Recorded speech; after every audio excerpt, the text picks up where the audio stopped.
Salut les copains, bienvenue dans cette toute nouvelle vidéo. Je vous présente pas mal de lectures. Dans cette update lecture aujourd'hui, on est vraiment sur des lectures beaucoup plus sympas, beaucoup mieux que le dernier update lecture qui était totalement pété, je vous l'accorde. Mais là, je vous ai fait une petite sélection de romans qui pourraient vous plaire. J'ai mis de la romance, j'ai mis un roman gothique pour le coup, j'ai mis également des romans historiques et je crois même que nous avons un roman un peu plus contemporain. Mais principalement, j'ai noté qu'il y avait quand même pas mal de romances, donc c'est parti.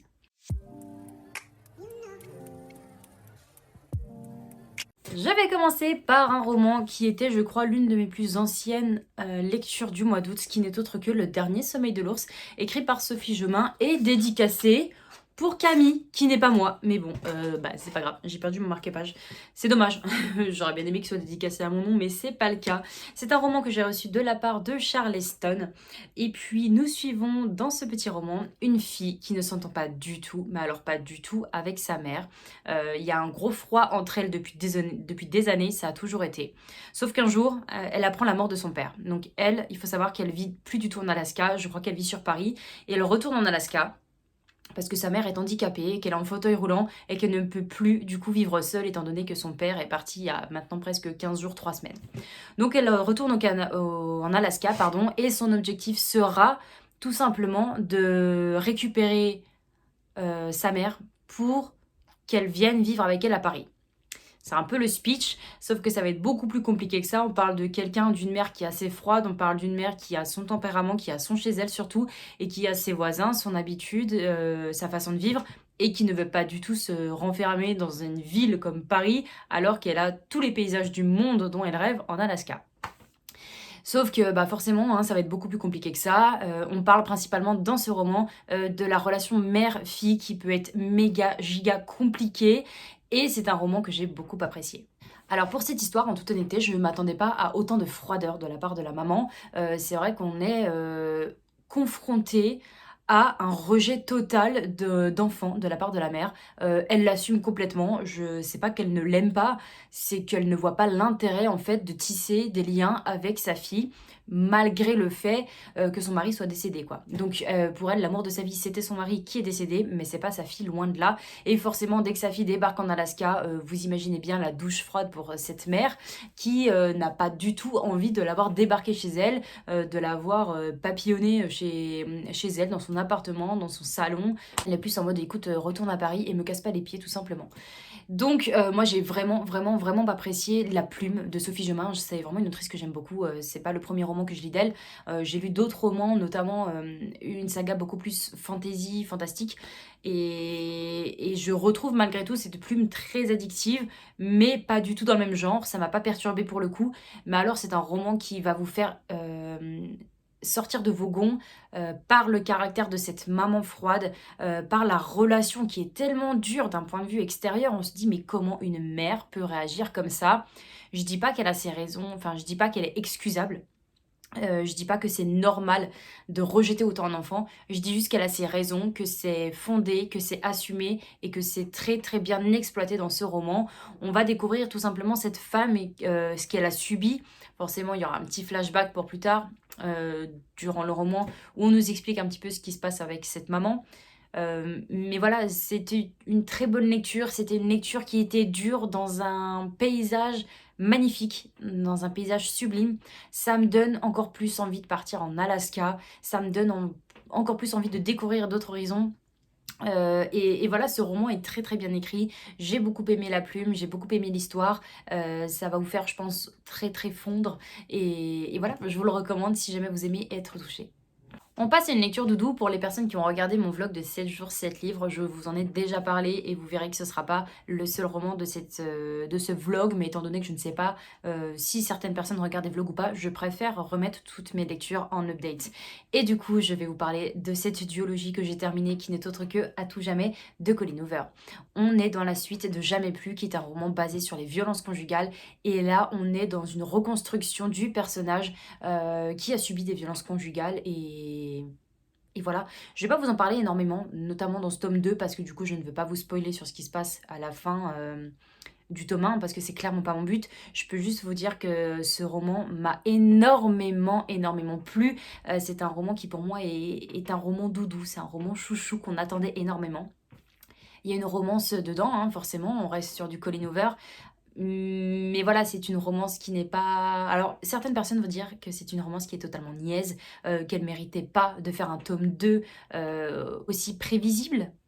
Mais ça fait du bien, ça fait du bien de lire des bouquins, on se dit, on sait ce qui va se passer. Si l'écriture est bien, si c'est bien amené, ça me dérange pas. Et là, c'est exactement ce que j'ai ressenti avec ce petit tome de Colleen Hoover. Je vous conseille fortement du coup cette duologie qui pour moi met en avant quand même beaucoup de choses, des choses importantes qui ne sont pas forcément exploitées partout. Colleen Hoover arrive à le faire énormément et elle nous l'indique dans le tome 1 que c'est ce qu'elle a vécu en fait avec sa maman, du moins la vision qu'elle avait de sa maman se faire battre. Je trouve qu'elle l'a très très bien exploité dans son bouquin, qu'elle a donné envie au lecteur de se mettre à la place de certaines personnes et c'était le cas totalement.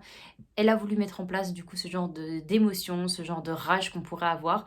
Et ce tome 2, ben forcément, il nous touche énormément. Il nous touche parce qu'il est dans la continuité de ce tome 1 et moi j'ai beaucoup apprécié et je vous le conseille fortement. Allez, on continue dans l'émotion cette fois, mais on met de côté un petit peu les romances. J'y reviendrai bien assez vite, vous verrez. Je vous présente Enfant de salaud de Serge Chalandon, qui est donc un roman historique. C'est un roman même autobiographique, puisqu'ici l'auteur nous parle de la relation qu'il avait avec son papa. Un jour, son grand-père lui a dit qu'il était un enfant de salaud. Il a été chercher beaucoup plus loin que ça, à savoir que son père a vécu du coup pendant la guerre, qu'il est toujours en vie, hein. Mais voilà, en gros, son grand-père rejette son fils parce qu'il n'était pas du bon côté, on va dire, qu'il était un enfant de salaud, hein, bah voilà, il n'était pas du bon côté pendant la guerre. Et nous sommes dans un procès, on va dire, d'un fils qui recherche un petit peu plus l'histoire qu'a vécu son père, qui recherche, on va dire, des réponses en fait de qui était vraiment son père. Et puis, en même temps, l'auteur nous fait le procès de Klaus Barbie et j'ai trouvé que bah, du coup c'était très très bien fait. C'était très bien fait parce que du coup on n'est pas juste plongé dans une histoire autobiographique qui pourrait ne pas intéresser certaines personnes parce que l'auteur je ne le connaissais que de nom. Mais je veux dire, dans ma vie, je me suis jamais dit il faut absolument que je lise une autobiographie de Chalandon. Et là, le fait que ce soit tourné dans un roman et qu'en plus en plus de ça, il y a un gros pavé sur... Enfin, quand je dis gros pavé, je parle pas de la taille du roman parce qu'il se lit assez rapidement. Je dis juste qu'on a quand même une grosse masse qui parle d'histoire vraie, qui parle d'histoire tout simplement avec un grand H, et surtout ben, qui parle d'un procès qui est super important, qui est super attendu à une époque où on a envie d'avoir de la justice et où on n'en a pas forcément en temps et en heure. Et du coup, ce roman, moi, je l'ai beaucoup apprécié. Alors, c'est vrai que dès les premières pages, je vous cache pas que j'avais les larmes aux yeux parce que je me suis dit, c'est vrai qu'on retourne dans cette histoire où il y a eu que des injustices et où on a forcément envie d'avoir, envie de prendre les personnes et de leur mettre un coup de tête pour tout ce qu'ils ont fait. C'est pas possible et ça nous fait rager durant tout le roman. L'écriture. On est dans un... Alors, à savoir que l'auteur est un journaliste aussi, et du coup, l'écriture, je peux pas dire qu'elle était super fluide, que c'était facile à lire. Je dis pas que c'était compliqué non plus, mais j'ai pas non plus enchaîné les pages grâce à l'écriture, mais plus parce que j'étais dans un vlog 7 jours 7 livres, et je me suis dit, faut que tu le lises. Donc, je l'ai lu. Mais malgré ça, petit bémol sur l'écriture, voilà, que je n'ai pas trouvé super transcendante. Les dates, il y a énormément d'informations, il y a énormément de casquettes sur son père, et ça peut aussi porter préjudice au roman parce qu'on peut se perdre de temps à autre. Moi, ça m'est arrivé.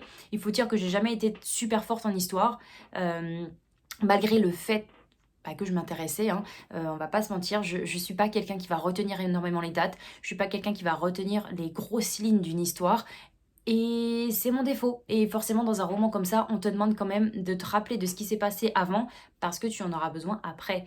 Et c'était pas trop mon cas. Mais malgré ça, c'était un roman que j'ai vraiment beaucoup apprécié lire. C'est pas parce que je connaissais pas l'auteur que ça m'a freiné dans ma lecture et que ça m'a empêché d'en connaître un rayon en plus au niveau de cette période historique qui est, je crois, dans les années 1940, hein, pendant la guerre tout simplement. Et voilà. Donc si ça vous intéresse, roman historique et un petit peu roman autobiographique, puisqu'on voit quand même qu'il y avait quand même des grosses recherches derrière, je peux vous le recommander, mais il y a plein de romans historiques qui existent. En tout cas, celui-ci, je l'ai lu et je l'ai plutôt bien apprécié. On va passer cette fois à une romance. Ça faisait longtemps, j'ai lu Comme nul autre avant toi de Roxane Lorenz.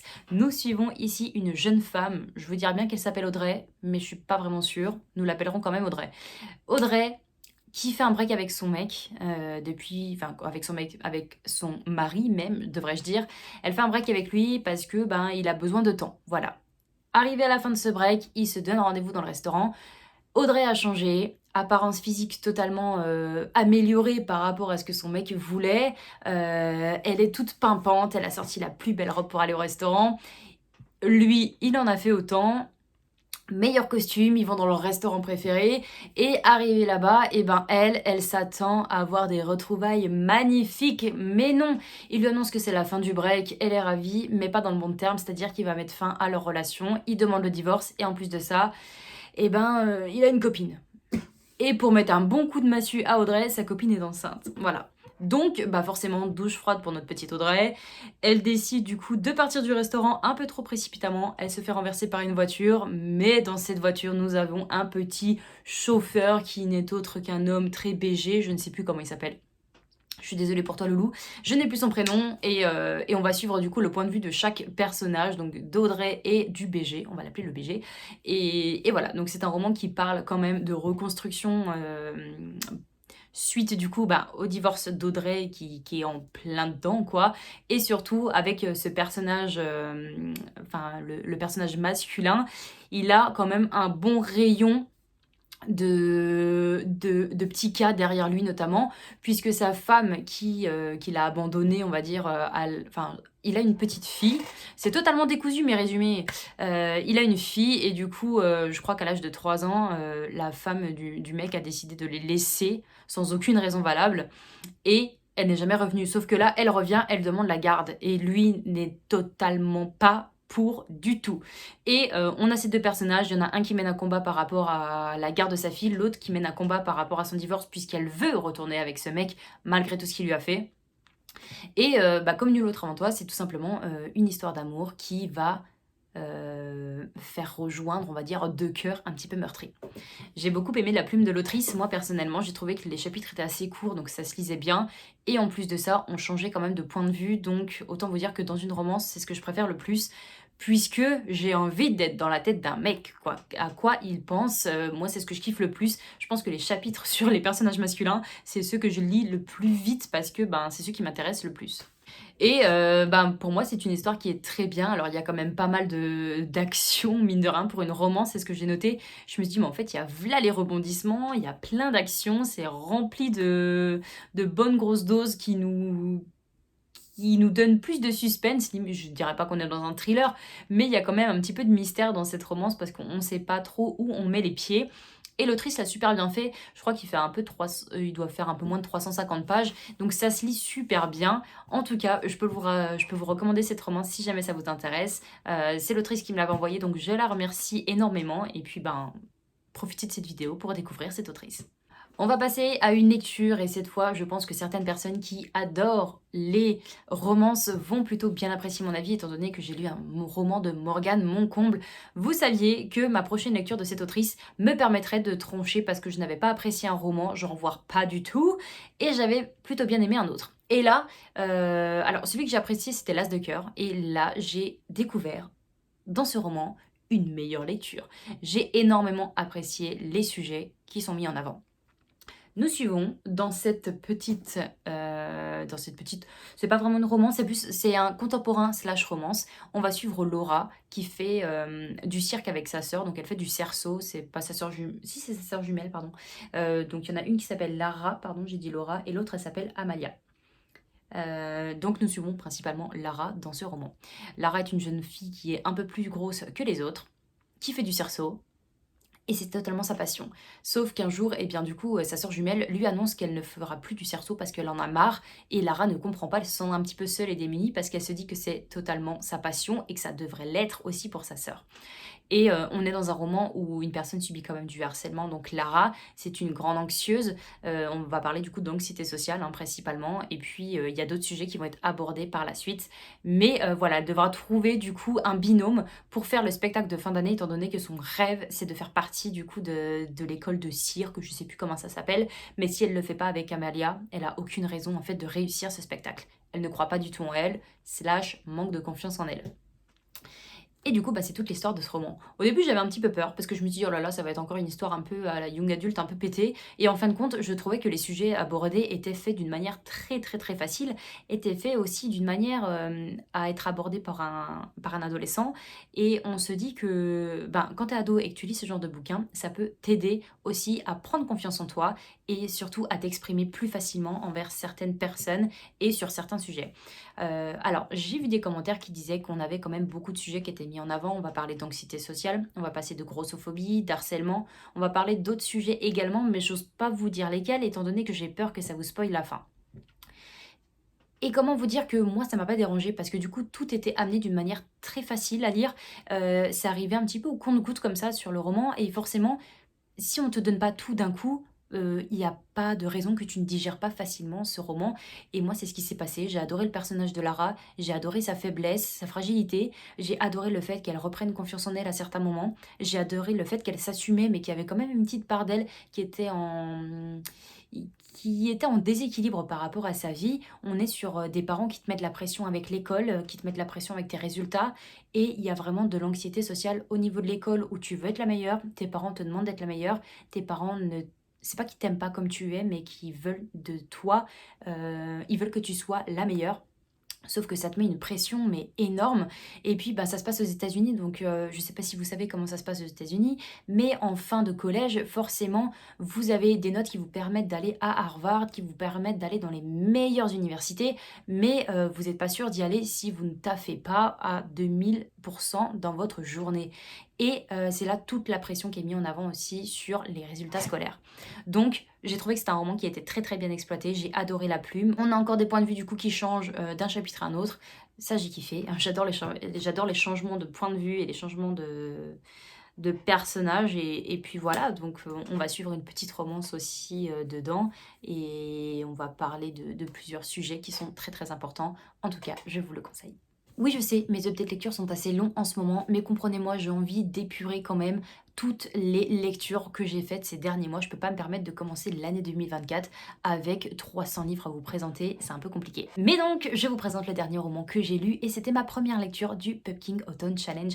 Je voulais absolument le filmer dans cette vidéo parce que je me suis dit que si je publie mes updates lectures avec un peu de retard, je ne voudrais pas que vous passiez à côté pour cette saison automnale. Et j'ai bouquiné Descendre sur tes mains de Nora Lake, qui, notez-le s'il vous plaît, est un roman magnifique, un bon point, et c'est un roman gothique. Alors, je sais pas si certaines personnes vont être déçues de mon avis ou pas, mais c'est la première fois que je lisais un roman gothique, donc soyez indulgents avec mon avis, et tout se passera bien. Nous suivons ici du coup une jeune femme qui s'appelle... Comment elle s'appelle déjà la louloute ? Alice, il me semble, il n'y a même pas marqué son prénom ici, mais nous suivons un personnage qui s'appelle Alice, qui vit dans un orphelinat. Nous sommes au 19e siècle, et elle va être appelée parce que du coup, quelqu'un va la prendre sous son aile, dans le sens où il va devenir son tuteur, et il va l'emmener avec elle, enfin avec lui du coup, dans un manoir, où elle va tout simplement vivre et où elle va grandir. Donc nous suivons forcément cette petite Alice, je crois du haut de ses 12-13 ans, et nous suivons l'Alice de maintenant qui a 18 ans et qui est maintenant devenue une femme dans ce roman gothique. Alors là, c'est vraiment le speech de l'histoire, je ne peux pas vous en dire plus et je ne veux pas vous en dire plus parce que c'est un roman qui se joue sur la longueur et c'est un roman qui se joue sur l'ambiance surtout. On n'est pas forcément dans un roman qui va vous faire tenir en haleine sur une action particulière, mais c'est surtout l'ambiance qui est décrite par Nora ici qui est juste incroyable. Un roman gothique, c'est tout simplement un roman où on est vraiment accaparé par le genre d'ambiance, le genre d'atmosphère un peu creepy, un peu brouillard, forcément qui se passe dans un manoir et là on a toutes les cases qui sont cochées forcément par Nora. Et j'ai beaucoup aimé. Je peux pas vous dire que j'ai aimé l'histoire en elle-même, mais j'ai aimé l'ambiance qu'elle avait créée. J'adore ce côté un petit peu classique, ce côté ancien. Et elle parle de beaucoup d'œuvres classiques à l'intérieur, notamment du Jane Austen. Elle va parler des sœurs Brontë et elle va parler pardon, également de Frankenstein, qui pour moi sont des romans qui méritent quand même un petit peu plus d'attention. Ça reste des classiques, mais ça fait du bien de lire des classiques de temps en temps. Ici, ben forcément, le personnage principal passe son temps à bouquiner dans son manoir, accompagné de fantômes et de choses particulières qui se passent. Et on est dans une ambiance un petit peu plus, pas à Halloween, mais on a ce côté où on ne sait pas si le personnage est suivi, est-ce que le manoir est possédé, est-ce que du coup le personnage principal a toute sa tête ou pas. C'est tout le sujet de ce roman. Et puis forcément, on va avoir aussi cette addiction envers ce tuteur qui la prend sous son aile, mais qui ne daigne pas se montrer du tout pendant quelques années et qui décide du jour au lendemain du coup de jouer aux échecs avec elle, donc d'où les petits trucs d'échecs.